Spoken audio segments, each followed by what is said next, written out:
You look back now, all these men who died, all these men who were injured, all the civilians who were killed for what? Vietnam today is a modified communist/capitalist nation at relative peace. Why were millions of people killed? For what reason? I mean, you want to think about it. But once you unleash your military, you should unleash them to win, not to lose. So I understand what you're saying, but this is a very difficult question in a sense. I don't believe we should have been in Vietnam.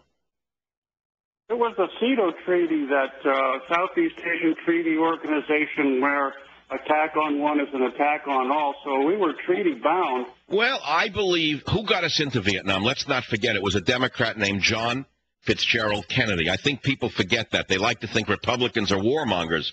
It was John Fitzgerald Kennedy who got us into Vietnam. Let's never forget that. It was a gigantic tactical and strategic error, in my opinion. Because they believed in a domino theory. That is, if Vietnam became communist, all of Asia would fall. Is that right?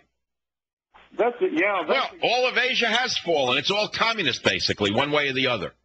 I mean, where is it not a where is there no communism in Asia? Let's look at Japan. The one shining example of a great Asian nation that is not a communist nation, it's Japan. So you had a domino theory. You have China, you have Vietnam, you have Myanmar, you have the other countries. Okay, Thailand, you could say, is not a communist dictatorship, so it's a sort of quasi-Islamic dictatorship in Thailand, if you want to look at it that way, even though it's a Buddhist nation. You have the military now basically running things behind the scenes.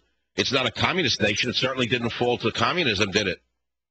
No, I think the Vietnam was a replay of the Koreas, like North and South Korea. I think that's the way that JFK saw it, just like Harry Truman. I think he wanted to be another Harry Truman. But what I'm saying is, looking back today, how many years later, how many years ago was Vietnam? For God's sakes, you're talking about 1965, 66. You're talking about 40 years ago, right? Almost a half a century ago. You look back now, you take a deep breath, and you say they were wrong. We had no business being there. That does not take away the genius and the heroism of the men who were sent to fight for their country. I'll be right back.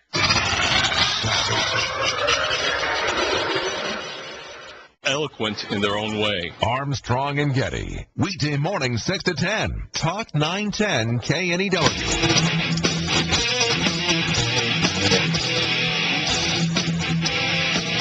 It's interesting to me that here I am talking today about Curtis LeMay, the day that the leftist media is celebrating the life of Robert McNamara, when they were the alpha and omega of each other with regard to duty to the nation. McNamara was the opposite of LeMay. McNamara destroyed the U.S. military. McNamara saw that the U.S. military was defeated. McNamara never led his troops anywhere. McNamara was a bean counter inside the Pentagon, elevated way beyond his pay scale by JFK. And LeMay was the real stuff, the right stuff. I want to repeat, look, I read the book on his biography, the LeMay by Kozak over the weekend. And when I read that the guy led all of the bombing missions himself in a lead plane, he didn't sit in the Pentagon looking at a TV screen, and his men loved him. I mean, they worshipped him. What kind of generals are there today? Do we have generals today who would lead waves of bombers into enemy fire? I don't know. Where are they? They seem like they're all politicians rather than warriors. Mike in San Francisco, KNEW, welcome to the program. Yes, Michael, you're right. I'm Korean vet, and I flew bombers during the Korean War, B-36s. Wait, you flew B-36s? I was a crew member on the B-36, yeah, that's correct. Amazing. How old a gentleman are you, Mike? I'm 75. Oh, you're a youngster yet. Yeah. And you're still living in San Francisco. You survived it, huh? Yeah, I live in Walnut Grove, a little town south of Sacramento. Oh, well, you don't live in the heart of Sodom and Gomorrah. That's why you're still living. You probably would have had your house set on fire by the folks in San Francisco if they had known you flew in Korea. Well, unfortunately, one of my daughters does live in San Francisco. Mike, thanks for calling KNEW Radio. This is the Savage Nation. Another couple of big hours coming up. Be here or be nowhere. Savage. Michael Savage. Afternoons 3 to 7 on Talk 910 KNEW and online at 910KNEW.com. This presentation of The Savage Nation is brought to you by Inheritance Funding Company. They're funny, they're entertaining, and I couldn't drive an hour without them. Armstrong and Getty. Weekday morning, 6 to 10. Talk 910 KNEW. Warning. The Michael Savage Show contains adult language, adult content, psychological nudity. Listener discretion is advised.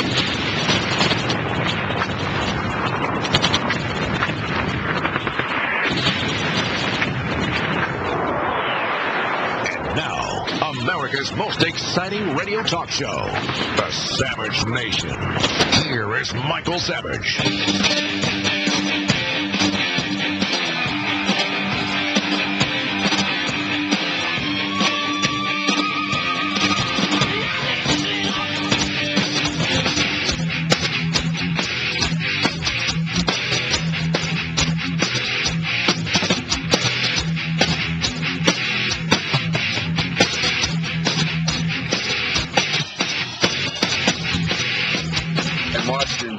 July parades in Wantor and Vespico Park. Today I was taking a walk through Wantor, here to American Legion Hall, firehouse down the street, a fire memorial a few blocks from here. And it really reminded me of the great men and women who have sacrificed so much for our country. People fighting in Iraq and Afghanistan today, cops, firefighters, teachers, none of whom really get much credit. And yet for the last, I don't know how long now, this lowlife, Michael Jackson, his name, his face, picture, is all over the newspapers, television, radio. So all we hear about is Michael Jackson. And let's knock out the psychobabble. This guy was a pervert, he was a child molester, he was a pedophile, and to be giving this much coverage to him day in and day out, what does it say about us as our country? I just think it's too politically correct. No one wants to stand up and say. Blue Monday. Good job. Thanks for speaking out, King. I know you don't have the yitzes to come on the Savage Nation, but okay, we'll give you the pass. Here come Tuesday. You got to play it louder. I don't know if my hearing is different. Why are they picking on Sarah Palin, that vermin in that salmon sweater? You know what I love is you got Andrea Mitchell getting up there with the bleached hair with eyebrows look like they're pasted on by Groucho Marx's hairdresser saying, I don't believe there's a scandal about Sarah Palin. I don't believe it at all. How about a scandal about you, Andrea Mitchell, and your husband? How about you and your husband? Why is there no scandal about you, what you did to this country? You're pointing your finger at Sarah Palin saying there's no scandal? How about pointing a finger at Andrea Mitchell and her great husband? You know who her husband was? The government media complex from day one. How about an FBI investigation of Andrea Mitchell and her old man instead of about Sarah Palin? You think you're going to get away with it forever with that salmon sweater of yours and that... Oh, one of these days, Alice. One of these days, Alice. 1-800-449-8255, michaelsavage.com. We've got Chairman Mao Zedong in Russia saying he'd gladly give up one-third of our nuclear arsenal, while the arse in North Korea is firing missiles into the sea, and the pacifist socialist descendant of Neville Chamberlain from Chicago does nothing except give up our weapons. We have been celebrating today, post-July 4th, a real American other than Michael Jackass was celebrating General Curtis LeMay on the Savage Nation, just so you know that there is still somebody left in the media who has not lost his mind. If I can keep my head when all those around me are losing theirs and blaming it on me, then I will be a man, my son. Go read it. Read it for yourself and see what it really means. Go ahead. All right? Go read it yourself. Go read If by Rudyard Kipling, and you'll see what it actually means. Here I am banned in Britain. Here I am vilified by the Silenterates in the media, but I keep going on. Why? Because I read Rudyard Kipling, If you can keep your head when all those around you are losing theirs and blaming it on you, then you'll be a man, my son. Tell your child about that one. Because if you stand alone and if you walk alone and if you do the right thing, you will be vilified by those who either don't know what the right thing is to do or refuse to do it or, in fact, are doing the wrong thing. Be prepared to be vilified. You're never going to be rewarded. You won't be rewarded in your lifetime necessarily. Don't expect honors. Don't expect, awards. Don't expect to be invited anywhere. Okay, just do it for the sake of doing the right thing. That's what you should tell your children. That's all. Oh, I can't wait till this is over already with this minstrel. The minstrel is dead. Unbelievable to me. What was he? A dancer and a singer. Look at this. Look what they're carrying on, these schmucks. Look at these schmucks. New York City, WOR. Mike, welcome to the Savage Nation.